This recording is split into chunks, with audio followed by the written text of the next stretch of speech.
குருவே சரணம். அனைவருக்கும் வணக்கம். இன்னைக்கு டிஎஸ் சிஸ்டம் லெசன் 3 பார்க்க போகிறோம். அதுக்கு முன்னாடி யாரெல்லாம் என்னைய கழிவுகளை ஊற்றணுமோ திட்டணுமோ பிளான் பண்ணி வச்சுருக்கீங்களோ தயாராக இருந்துக்குங்க. ஏன்னா பார்ட் 2ல் ஒருத்தர் நீ எல்லாம் என்னையா ஜோசியர் முறைப்படி தான் ஜோசியம் படிச்சியா அப்படிங்கிற மாதிரி கேட்டிருந்தார் இல்லையா? மிச்சம் வச்சிருங்க. இந்த லெசன் 3 முடிஞ்சதுக்கப்புறம் சேர்த்து வச்சு திட்டிக்கலாம். அவர் என்ன கண்ணோட்டத்தில் அவர் கேட்டிருப்பாரு அப்படின்னா, நீ என்ன லக்னமே இல்லாமல் பலன் சொல்லிட்டு இருக்கிற, லக்னமே இல்லாமல் எப்படி பலன் எடுக்க முடியும், நீ எல்லாம் முறைப்படி தான் படிச்சியா அப்படிங்கிற மாதிரி கேட்டிருந்தாரு. அவர் கேட்டதில் ஒன்றும் தப்பு கிடையாது. அதாவது லக்னம் கண்டிப்பாக தேவை. நான் வேண்டாம்னு எந்த ஒரு வீடியோலும் சொல்லவே இல்லை. சரியா? லக்னம் இல்லாமல் எதுவுமே செயல்படாது. அதையும் புரிஞ்சுக்கணும். லக்னம் வலுவாக இருந்தால் தான் ஜாதகர் உயிரோட இருக்கிறா இல்லையா அப்படிங்கிறத கண்டுபிடிக்க முடியும். லக்னாதிபதி, அட்டம் அதிபதி, ஆயுள்காரகன் சனி, இதை வச்சு அவருக்கு ஆயுள் எப்படி இருக்குது, அப்புறம் சூரியன் சந்திரனை வச்சு தாய் தந்தையுடைய நிலைமை என்ன, செவ்வாயை வச்சு சகோதரனுடைய நிலைமை என்ன, மங்களகாரகனுடைய நிலைமை என்ன, சுக்கிரனை வச்சு கலத்திரக்காரனுடைய நிலைமை, இதெல்லாம் புரியுது. எனக்கும் புரியுது, இல்லைன்னு சொல்லல. எல்லா ஜாதகத்திலையும் நல்லாத்தே இருக்கு பாக்குறதுக்கு. சரியா? ஆனா அவனுக்கு அடி ஏன் விழுகுதுன்னு கண்டுபிடிக்க முடியுதா? முடியல. சரி, நீங்க கண்டுபிடிச்சிருக்கீங்கன்னு வச்சுங்க, எந்த தசாபத்தியில அடி விழுகுது அதை சொல்ல முடியுமா துல்லியமா? முடியாது. சரி, நல்லது நடக்க போகுது அது சொல்லிட்டு வருதா இல்லையா? திடீர்னு தானே வருது. அது எப்ப வருது, எந்த தசாபுத்தியில வருது? கெட்டது நடந்தாலும் எந்த தசாபுத்தியில நடக்குது துல்லியமா சொல்ல முடியுமா? முடியாதல்ல. அதுக்காக தான் இந்த ஃபார்முலாவை யூஸ் பண்ணிட்டு இருக்கிறேன். இது ஆரம்பத்திலேயே சொல்லியிருக்கிறேன். என்னன்னு சொன்னேன், ராசி பலன் சொல்றதா இருந்தாலும் சரி, கிரக பயிற்சி பலன்கள் சொல்றதா இருந்தாலும் சரி, உங்களுடைய தசாபுத்தி ஒர்க் அவுட் ஆனா நல்லபடியா இருக்கும் அப்படிங்கிற ஒரு வார்த்தையை சேர்த்து சொல்றாங்க இல்லையா? அப்ப எல்லாத்துலயுமே சூட்சம் எங்க இருக்குன்னா தசா சிஸ்டத்துலதான் இருக்கு. தசா நல்லா இருந்தா தான் நம்ம எதையும் வாங்கி அனுபவிக்க முடியும். இல்லைன்னா என்ன யோகம் இருந்தாலும் நடக்கிற தசை மோசமா இருந்தா யோகம் இருக்காது, செயல்படாது அப்படின்னு அர்த்தம். அதனாலதான் இந்த மெத்தடை யூஸ் பண்ணுங்க. உங்களுக்கு என்ன நடந்தது, இப்ப என்ன நடக்குது, அடுத்து என்ன நடக்க போகுது அப்படிங்கறத துல்லியமா எடுத்துடலாம். லக்ன ரீதியா என்ன நடக்க போதோ அதை பாட்டா பிரிச்சு எப்ப நடக்க போகுது அப்படின்னு கண்டுபிடிக்கிறதுக்கு இந்த மெத்தட். அதை புரிஞ்சுக்கிட்டா போதும். அவர் கோவப்படுறதுல அர்த்தம் இல்லை. சரி, நம்ம இப்ப லெசன் 3க்கு போவோம். இப்போ லெசன் 1 லெசன் 2ல நம்ம என்ன பேசியிருக்கிறோம்னா, செவ்வாய் திசை கடைசியில் அந்த பெண்ணுக்கு திருமணம் நடந்தது. அப்புறம் ராகு திசையில சனி புத்தி வரும்போது கணவர் மரணம் ஆனாரு, உடல்நிலை சரியில்லாம இறந்து போனாரு. அடுத்து புதன் புத்தி வந்தவனைய, ராகு திசை புதன் புத்தியில வந்தவனே அடுத்த ஒரு திருமணம் நடந்தது, ரெண்டாவது மேரேஜ் நடந்தது அப்படி சொல்லி பேசணும். சரியா? செவ்வாய் திசை கடைசி புத்தியில திருமணம் நடந்து ஒரு 9 வருஷத்துக்கு அப்புறம் சனி புத்தி வரும்போது இரண்டாவது கணவர் வச்சாரு. முதல் கணவர் இறந்து போனார். சரியா? இரண்டாவது திருமணம் ராகு திசை புதன் புத்தியில நடக்குது. இது ஒரு 10 வருஷம் அப்படியே போகுது. ராகு திசையும் முடியுது. சரியா? அடுத்து குரு திசை ஸ்டார்ட் ஆகுது. குரு திசை குரு புத்தி. இப்ப நடப்பே குரு திசை சனி புத்தி தான். சனி புத்தி அடுத்த மாசம் முடியுது, ஜூலை மாசத்தோட முடியுது. ஆனா குரு திசை குரு புத்தியில என்ன கொடுத்துருக்கும் அப்படின்னு பார்க்கும்போது நம்ம என்ன செய்ய போறோம், குரு இருக்கிற விட்ட லக்னமா வைக்க போறோம். சரியா? குரு இருக்கிற விட விருச்சிகம். விருச்சிகம் யாருக்கு லக்னம்னா இந்த பெண்ணுக்கு லக்னம். குழப்பிக்க கூடாது. போன வீடியோல ராகு திசை நடந்தப்ப ராகு இருக்கிற விட லக்னம் இந்த பெண்ணுக்கு ரிஷப லக்னம், கணவருக்கு 7ஆம் இடம் விருச்சிக லக்னமா இருந்தது. சரியா?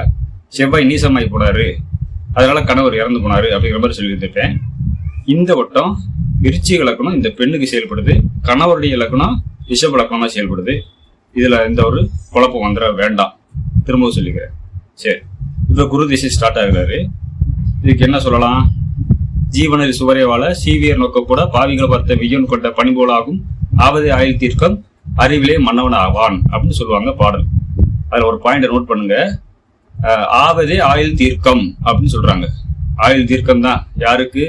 லக்னத்துல சுபகிரகம் இருந்தா ஆயுள் தீர்க்கம் இந்த ஜாதகருக்கு. இதே தானப்பா போன வட்டமும் இருந்தது, ஏன் கொன்னது கணவரை அப்படின்னு சொல்லி கேட்கலாம். சரியா? கேட்க வேண்டியதுதான், கேட்க வேண்டிய சூழ்நிலை தான். அதுக்கு வேற ஒரு ரீசன். லக்னத்துல ராகு நின்று திசை நடந்திருக்கு. அந்த பெண்ணுக்கு 7ஆம் இடத்துல குரு இருந்தது அந்த பெண்ணுக்கு ரிஷப லக்னத்துக்கு 8ஆம் இடத்த அதிபதியான ரிஷப லக்னத்துக்கு ஆகாத குரு 7ஆம் இடத்துல உட்காந்துருக்காரு. ஏதாவது ஒரு பாதகத்தை கொடுத்தே ஆகணும். அதனால கணவரை தூக்கிடுச்சு. அந்த கணவருடைய ஆயுள் எப்படி இருக்குன்னு அவர் ஜாதகத்துல பார்த்தாதான் தெரியும். அதையும் புரிஞ்சுக்கணும். இப்ப ரிஷப லக்னம் செயல்படுது. சரி, இப்ப விருச்சிக லக்னம் செயல்படுது. இப்ப இந்த பெண்ணை எதுவும் காலி பண்ணிருச்சா? ஏன்னா இப்பயும் செவ்வாய் நீசம் தானே. இப்ப லக்னாதிபதி நீசங்கும் போது இப்ப இந்த பெண்ணை எதுவும் காலி பண்ணிருச்சா, இறந்து போனாங்களா அப்படின்னா அப்படி கிடையாது. இப்ப முழு சுபகிரகம் சொல்லக்கூடிய குரு லக்னத்துல உட்கார்ந்து இருந்தாலும் கூட கேது இருக்கிறார், இல்லைன்னு சொல்லல. ஆனா குரு 5க்கு அதிபதி, அவர் திசையை நடத்துறாரு. சரியா, முதல்ல அதை புரிஞ்சுக்கணும். போன வட்டத்துக்கு நான் சொல்லிட்டேன், ரிஷப லக்னத்துக்கு குரு 8ஆம் இடத்து அதிபதி. இப்ப விருச்சிக லக்னத்துக்கு குரு 5க்கு அதிபதி, லக்னத்துல உட்கார்ந்து இருக்கிறாரு, லக்னாதிபதி செவ்வாயை பாக்குறாரு. சரியா, அதே மாதிரி 9ஆம் இடத்து அதிபதியான சந்திரன் அவர் வந்து செவ்வாயை பாக்குறாரு, லக்னாதிபதி செவ்வாயை பாக்குறாரு. இங்க 1, 5, 9 ஓரளவுக்கு கனெக்ஷன் வந்துருச்சு. இருந்தாலும் நீசம் பெற்ற செவ்வாயுடைய வீட்டுல குரு உட்காந்து கேது கூட சேர்ந்து திசை நடத்துறாரு, சனி சாரத்தை வாங்கி திசை நடத்துறாரு. அதை புரிஞ்சுக்கணும். இந்த விருச்சிக லக்னத்துக்கு சனி ஆகாதவர், ஆமா ஆகாதவர், சனி ஆகாதவர் 3, 4க்கு அதிபதி. அது ஒரு பக்கம். நீசம் பெற்ற செவ்வாயுடைய வீட்டுல உட்காந்து குரு திசை நடத்தும் போது முதல்ல ஒரு கெட்ட நிகழ்ச்சி நடக்கும், அப்புறம் தான் நீச பக்கத்துக்கு உண்டான வேலை நடக்கும். இது ஒவ்வொரு திசையும் நான் சொல்லிட்டு தான் வரேன். செவ்வாய் திசை கடைசியில தான் அந்த பெண்ணுக்கு திருமணம் நடந்தது. குரு திசை ஸ்டார்ட் ஆகி போயிட்டு இருக்கும் போதே முதல்ல நீசத்துக்கு உண்டான வேலையை செஞ்சு கணவரை இது பண்ணிருச்சு. அப்புறம் நீச பங்கத்துக்கு உண்டான வேலையாக 2வது திருமணத்தை கொடுத்தது. இப்ப குரு திசை ஸ்டார்ட் ஆன உடனே 2வது கணவரையும் காலி பண்ணுது, இறந்து போறாரு. எப்படின்னா அது 2020 கொரோனா லாக்டவுன் பீரியட்ல கொரோனா அட்டாக்ல இறந்து போறாரு. 2வது கணவர் இறந்து போறாரு. இது எப்படி சாத்தியம் போச்சு? இந்த பெண்ணுல இறந்து போயிருக்கணும் அப்படின்னா இதைத்தான் சொல்ல வந்தேன். லக்னாதிபதி செவ்வாய 5க்கு அதிபதி குரு பாக்குறாரு, அது போக 9க்கு அதிபதி சந்திரனும் பாக்குறாரு. இந்த இடத்துக்கு லக்னாதிபதி நீசமாயி நீச பங்கத்துக்கு வந்தாலும் கூட இதே கான்செப்ட் தான். கணவர் ஸ்தானம் வந்து ரிஷபம், ரிஷபத்துக்கு லக்னாதிபதி சொல்லக்கூடிய சுக்கிரன் 4ஆம் இடத்துல, அந்த வீட்டுக்கு 4ஆம் இடத்துல சுகஸ்தானத்துல உட்காந்து வக்ரமாயி அஸ்தங்கமாயி ராகுக்கு இது மிட் பாயிண்ட்ல மாட்டி இந்த பெண்ணுக்கு அது வந்து 8ஆம் இடம் 10ஆம் இடம் ஆகுது, கர்மஸ்தானமா போகுது. சரியா, இதையும் புரிஞ்சுக்கணும். ரைட்டு, சரி. இந்த ரிஷப லக்னத்துக்கு குரு திசை மாரக அதிபதி திசை. சரியா, இந்த பெண்ணுக்கு வேணா லக்னத்துல உட்காந்து 5ஆம் இடத்து அதிபதி திசை நடக்குது. ஆனா அவருடைய கணவருக்கு இது வந்து மாரக அதிபதி திசை அப்படின்னு புரிஞ்சுக்கணும். இல்லப்பா இது 2வது கணவர் தானே, 7ஆம் இடத்தை பார்க்கணும், 9ஆம் இடத்தை பார்க்கணும், 11ஆம் இடத்தை பார்க்கணும்னா அது பிறப்பு லக்னத்தை வச்சு பாருங்க, சரியா வரும். இது ஒவ்வொரு திசைக்கும் பார்க்கும்போது 7ஆம் இடத்தை மட்டும் வச்சு பார்த்தீங்கன்னாலே போதுமானது. குழப்பற மாதிரி இருக்கும். இது வந்து ரொம்ப எளிமையான மெத்தடு. வாழைப்பழத்தை உரிச்சு கையில கொடுத்த மாதிரி, வாழைப்பழத்தை சாப்பிட்டீங்கன்னா இனிக்கும், வாழைப்பழத்தை விட்டுட்டு கீழே போட்டுட்டு தோலை சாப்பிட்டீங்கன்னா கசக்கும் அப்படிங்கிற மாதிரி தோணும். புரிஞ்சவங்களுக்கு இது வாழைப்பழம், புரியாதவங்களுக்கு அது தோல் அப்படின்னு எடுத்துக்க வேண்டியதான். சரி, ரிஷப லக்னத்துக்கு 8ஆம் அதிபதி குரு தசை நடக்குது, அதனால கணவரை காலி பண்ணுது. இந்த பெண்ணுக்கு 5ஆம் இடத்து திசை, நீசம் பெற்ற செவ்வாயோட வீட்டுல உட்காந்து திசை நடத்தினால முதல்ல நீசத்துக்கு உண்டான வேலையை செய்யணும், அப்புறம் நீச பங்கத்துக்கு உண்டான வேலையும் செய்யணும். சனி சாரத்தையும் வாங்கியிருக்கிறாரு, சந்திரன் பார்வையில செவ்வாய் இருக்கிறாரு, குரு பார்வையில செவ்வாய் இருக்கிறாரு அப்படின்னு வச்சுக்கோங்க. கொரோனா அட்டாக்ல இந்த கணவர் இறந்து போறாரு, 2வது கணவர் இறந்து போறாரு. இது வரைக்கும் அந்த பெண்ணுக்கு குழந்தை வாக்கியமே கிடையாது. முதல் கணவர் ஏற்கனவே கல்யாணம் முடிச்சு ஒரு குழந்தைய பெற்று இந்த பெண்ணையும் கல்யாணம் பண்ணவர், அவர் இறந்து போனோடனே அந்த குழந்தையும் கூட்டு போயிட்டாங்க. 2வது கணவரோட 10 வருஷமா வாழ்ந்துருக்கிறாங்க. வாழ்ந்து அவரும் கொரோனா அட்டாக்ல இறந்து போனாரு. சரியா, அடுத்து சனி புத்தி ஸ்டார்ட் ஆகுது. என்ன நடக்கும் பார்க்கணும்ல. உச்சம் பெற்ற சனியா இருக்கிறாரு, சனி புத்தியும் ஸ்டார்ட் ஆயிடுச்சு. சனி 3க்கு அதிபதி, சுக்கிரன் வீட்டுல உட்காந்துருக்கிறாரு, உணர்ச்சியை தூண்டக்கூடிய சுக்கிரன் வீட்டுல உட்காந்துருக்காரு. சனி 3க்கு அதிபதி மோகத்தை கொடுக்கணும், 4ஆம் இடத்து அதிபதி சுகத்தை கொடுக்கணும், 12ஆம் இடத்துல உட்காந்துருக்கிற தாம்பத்திய சுகத்தை கொடுக்கணும். அது சுக்கிரனுடைய வீடு, உணர்ச்சியை தூண்டணும். சரியா, இம்புட்டும் இருக்கு. இந்த சனி புத்தி வந்தவனைய காதல் வந்துருச்சு. எப்படி காதல் வந்துச்சுன்னா, 2வது கணவர் இறந்தவனைய அவங்க வேலைக்கு போறாங்க, வேலைக்கு போற இடத்துல வேற ஒருத்தரோட பழக்கம் ஏற்படுது, பேசிக்கிறாங்க, பழகுறாங்க, பிடிச்சிக்கிச்சு, கல்யாணம் பண்ணிக்கலாம் அப்படின்னு சொல்லி பேசுறாங்க. கல்யாணமும் முடியுது. கல்யாணம் முடியறதுக்கு செவ்வாய் சம்பந்தம் வரணுமே. அப்படின்னா தசநாதன் குருவே வந்து செவ்வாயை பாக்குறாரு, பிளஸ் செவ்வாயை சனி பாக்குறாரு, சனியை செவ்வாய் பாக்குறாரு. சனி வாங்கியிருக்கிறதே செவ்வாய் சாரமே. 3வது திருமணம் நடக்குது. இப்ப பிறப்பு லக்னத்தை வச்சு பேசினா ஒரு ஆளுக்கு எத்தனை திருமணம்னு சொல்ல முடியுமா? சொல்லலாம். நான் சொல்லியிருக்கிறேன், ஏற்கனவே ரூல் சொல்லியிருக்கிறேன். எப்படி சொல்லியிருக்கிறேன்? உச்சம்னா 6, மூலத்திரிகோணம்னா 5, ஆட்சினா 4, நட்புனா 3, சமம்னா 2, பகைனா 1, மீசம்னா இல்லை அப்படிங்கிற மாதிரி சொல்லியிருக்கிறேன். இது பிறப்புக்கு, அதாவது கூட பிறந்தவங்களோட எண்ணிக்கைக்கு சொல்றதுக்கு மட்டும் இல்லை. 12ஆம் இடத்து ஆட்சி பெற்ற நிலைமையில இருந்தா அது 4 பேரோட அந்த தாம்பத்தியோட உறவு கொள்ள வேண்டிய சூழ்நிலை ஏற்படும்னு எடுத்துக்கலாம். சரியா, கூட பிறந்தவங்களுடைய எண்ணிக்கையும் எடுத்துக்கலாம் 3ஆம் இடத்து இருந்தா. அதே மாதிரி எல்லாத்துக்குமே எடுத்துக்கலாம். இப்ப 7ஆம் இடத்து வச்சு கூட நம்ம சொல்லலாம். உங்களுக்கு வந்து 7 இப்போ ஆட்சி பற்ற நிலைமையில 7ஆம் இடத்துல இருக்காருன்னா உங்களுக்கு 3 மனைவி இருக்கு, 4 மனைவி இருக்குன்னு சொல்லலாம். இது அந்த காலத்துக்கு. இப்ப செட் ஆகாது. ஒரு இதுக்கு சொல்றேன், மறைமுகமா எத்தனையோ பேர் தொடர்புல இருப்பாங்க, அல்லது வெளியில விளைமகள்கிட்ட கூட போயிட்டு வருவாங்க. இதெல்லாம் வந்து சொல்ல முடியுமா? வெளியில சொல்ல மாட்டாங்க இல்லையா? அவங்களோட வந்து தன்மானம் கெட்டு போகும் இல்லையா? நம்ம தெரிஞ்சு வச்சுக்கலாம். ஜோசியர் அவங்க வந்து இதெல்லாம் எப்படின்னு தெரிஞ்சு வச்சுக்கலாம், அவ்வளவுதானே ஒழிய பிறப்பு லக்கணத்தை வச்சு சொல்லலாம். இப்ப 4வது பாட்டு ஒண்ணு போடலான்னு பார்த்தேன். இது எதுக்கு தேவையில்லாம போட்டு மறைச்சிக்கிட்டே 4வது பாட்டி சேர்த்து இழுத்து விட்டலாம் அப்படிங்கிற மாதிரியும் இந்த பிளான்ல வந்துட்டேன். இப்போ லெசன் 4ஐயும் சேர்த்தே கொண்டு வரேன். எப்படின்னா முதல்ல இப்போ லெசன் 3 முடிச்சிட்டேன்னு வச்சுக்கோங்க. குரு திசை ஸ்டார்ட் ஆயிருக்கு. குரு புத்தியில 2வது கணவர் கொரோனா அட்டாக்ல இறந்து போறாரு. சனி புத்தி வருது, காமம் காதல் வருது, கூட வேலை ஆக்கிறவங்களோட பார்க்க ஏற்படுது. அது கல்யாணம் வரைக்கும் போகுது. கல்யாணமும் முடிச்சுட்டாங்க. இப்ப இவங்களுக்கு 3 கணவர் இது வரைக்கும் ஆயிடுச்சு, 3 தாம்பத்தியம் ஆயிடுச்சு. இப்ப ஜாதகத்தை 4வது லெசன் 4ன்னு கொண்டு வரேன் பாருங்க. இவங்க பிறப்பு லக்னம் வந்து கன்னியா லக்னம். லக்னத்துல லக்னாதிபதி ஆட்சி உச்சம் மூலத்திருக்கணும். இவங்களுக்கு ஆயுள் தீர்க்கம் தானே, ஆயுள்காரகன் சனி உச்சம் ஆயுள் தீர்க்கம் தானே. அப்ப ஆயுளை பத்தி குறை இவங்களுக்கு சொல்ல முடியுமா? எந்த தசை வந்தாலும் இவங்களுக்கு வந்து ஆயுள் இயற்கையா முடிகிற வரைக்கும் எந்த ஒரு பிரச்சனையும் இல்லை அப்படிங்கிறது புதன் சொல்றாரு. ஆனா புதன் 10ஆம் இடத்தை கர்மஸ்தானாதிபதி. அவர் யாரும் சாரா வாங்கியிருக்கிறாருன்னா சூரியன் சாரா வாங்கியிருக்கிறாரு.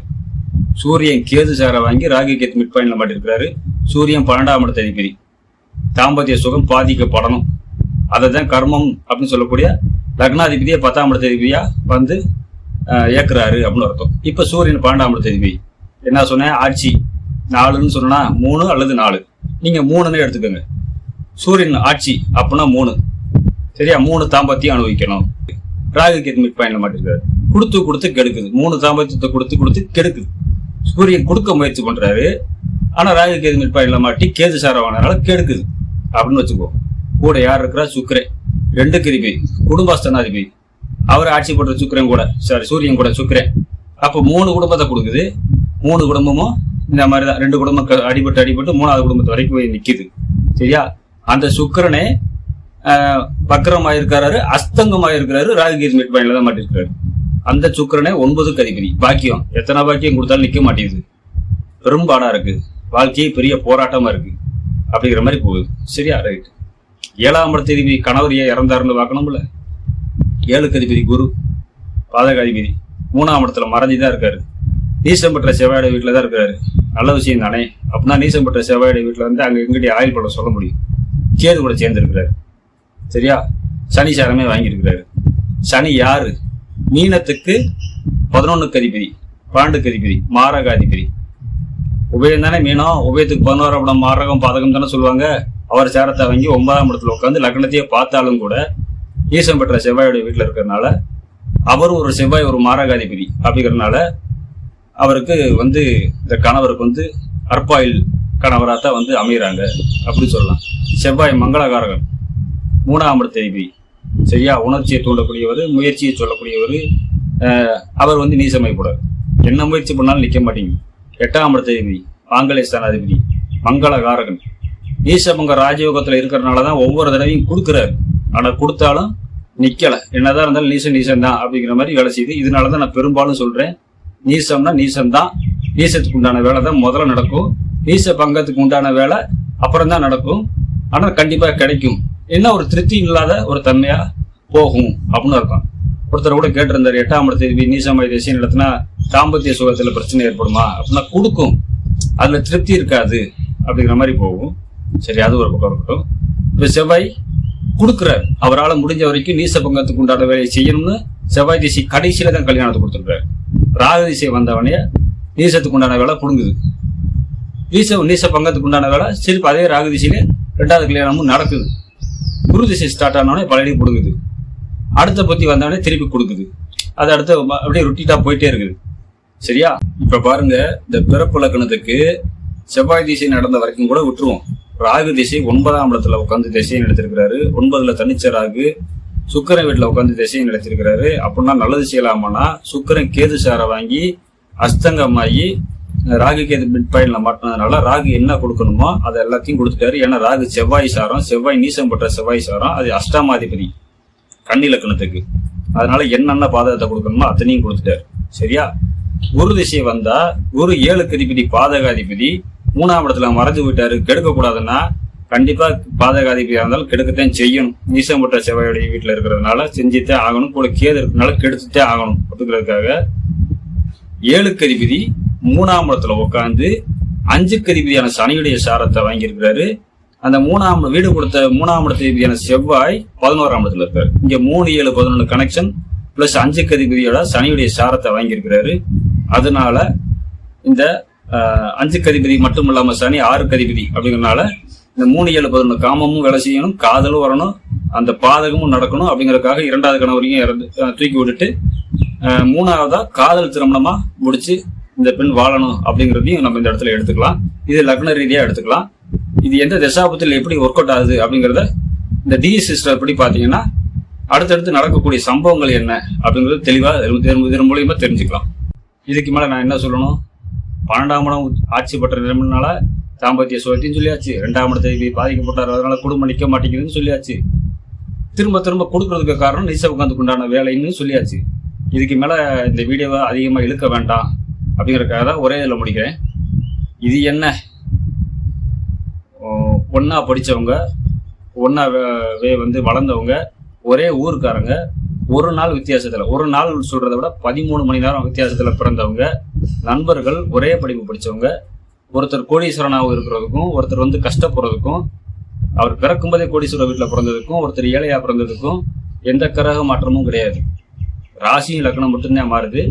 அதை எப்படி பார்ப்பாட்டா பிரிச்சு இவர் வாழ்க்கையில பல பெண்கள் சகவாசம், போதை பழக்கத்துக்கு எப்படி ஆளானாரு, ஒருத்தர் நல்ல ஒழுக்கமா யோக்கியமா எப்படி வந்து தன்னுடைய தந்தையுடைய தொழிலை இழுத்து போட்டு ரன் பண்ணி இவரும் புதுசா ஒரு ஐடியா பண்ணி பெரிய லெவல்ல முன்னேற்றத்தை நல்ல ஒழுக்கத்தோட போயிட்டு இருக்கிறாரு. எல்லா கிரகமும் அப்படியே தான் இருக்கு. நான் சொல்றது ராசியும் லக்னம் மட்டும்தான் மாறுது. தசா புத்தி மாற்றம் தான் இவ்வளவு வேலைகளையும் செய்யுது அப்படிங்கிறத அடுத்த ஒரு வீடியோ பதிவுல பார்க்கலாம். இந்த வீடியோ பிடிச்சிருந்தா லைக் பண்ணுங்கன்னு சொல்ல மாட்டேன், ஏன்னா அதை நீங்களா செஞ்சுக்கோங்க. ஏன்னா மேற்கொண்டு வேணும்னு ஆர்வம்லாம் இருந்தா தானாவே செஞ்சிருவீங்க அப்படின்னு எடுத்துக்கலாம். சரி, இப்போ நான் பேசுனதை வச்சு எத்தனை பேர் கழுவி ஊற்றிக்கிங்க பார்த்துக்கலாம். அது போக தசா புத்தி தான் வந்து எதையுமே நிர்ணயம் பண்ணும் அப்படிங்கிறத பல வீடியோக்களை சொல்லியிருக்கிறேன். புதாத்திய யோகம் இருந்தாலும் சரி, குருச்சந்திர யோகம் இருந்தாலும் சரி, கோடீஸ்வர யோகம் இருந்தாலும் சரி, ஒரு ஜாதகத்துல கொடுக்கறதுக்கு தசா புத்தியோடைய அனுக்கிரகம் வேணும். இது கரெக்டாக எடுத்து சொல்றதுக்கு ஒரு ஜோதிடருடைய அனுபவமும் கடவுளுடைய அனுக்கிரகமும் வேணும் அப்படிங்கிறத உண்மை. இதோட இந்த வீடியோவும் முடிச்சுக்கிறேன். அனைவருக்கும் நன்றி, வணக்கம்.